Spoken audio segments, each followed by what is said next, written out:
नमस्कार, मैं सबनाज और मेरे साथ रब्जी लाइव देख रहे हैं आप। महाराष्ट्र की राजनीति में फिर से मचा घमासान।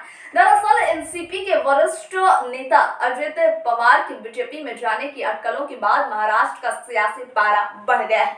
वहीं इस मामले में अब शिवसेना एकनाथ शिंदे गुट की ओर से बड़ा बयान दिया गया है। आपको बता दें कि शिवसेना के प्रवक्ता संजय शिरसाट ने कहा है कि अगर अजित पवार एनसीपी के नेताओं के समूह के साथ बीजेपी के साथ हाथ मिलाते हैं तो मुख्यमंत्री एकनाथ शिंदे महाराष्ट्र में सरकार का हिस्सा नहीं रहेंगे।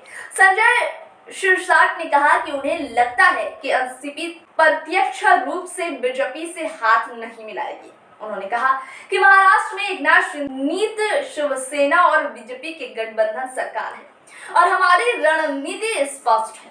संजय शिरसाट ने कहा कि एनसीपी वह पार्टी है जो धोखा देते हैं, इसलिए हम उनके साथ मिलकर शासन नहीं करेंगे।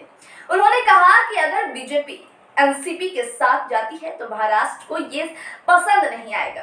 शिवसेना नेता ने कहा कि हमने उद्धव ठाकरे ने शिवसेना से बाहर होने का फैसला किया क्योंकि लोगों को हमारा कांग्रेस और एनसीपी के साथ होना पसंद नहीं था। शिरसाट ने कहा कि अजित पवार ने कुछ नहीं कहा है, इसका मतलब ये है कि एनसीपी में ही रहना चाहते हैं। शिवसेना के नेता ने कहा कि हमने कांग्रेस और एनसीपी को छोड़ा क्योंकि हम उनके साथ नहीं रहना चाहते थे। उन्होंने कहा कि अजित पवार को वहां पूरी आजादी नहीं है, इसलिए अगर वह एनसीपी को छोड़ते हैं तो हम उनका स्वागत करेंगे, लेकिन अगर वह एनसीपी के नेताओं के साथ आएंगे तो हम सरकार का हिस्सा नहीं रहेंगे। शिवसेना प्रवक्ता ने कहा कि अजित पवार अपने बेटे पारस पवार के चुनाव हारने के वजह से नाराज हैं। ऐसे में उनकी नाराजगी का सुप्रीम कोर्ट के समक्ष लंबित शिवसेना के 16 विधायकों को अयोग्य ठहराने की याचिका के मामले में कोई संबंध नहीं है। उन्होंने कहा कि पारस पवार को 2019 लोकसभा चुनाव में महाराष्ट्र के मावल निर्वाचन क्षेत्र से हार का सामना करना पड़ा था। शिरसाट ने कहा कि अजित पवार बड़े नेता हैं और उनके मन में क्या चल रहा है ये वह आसानी से नहीं बताते।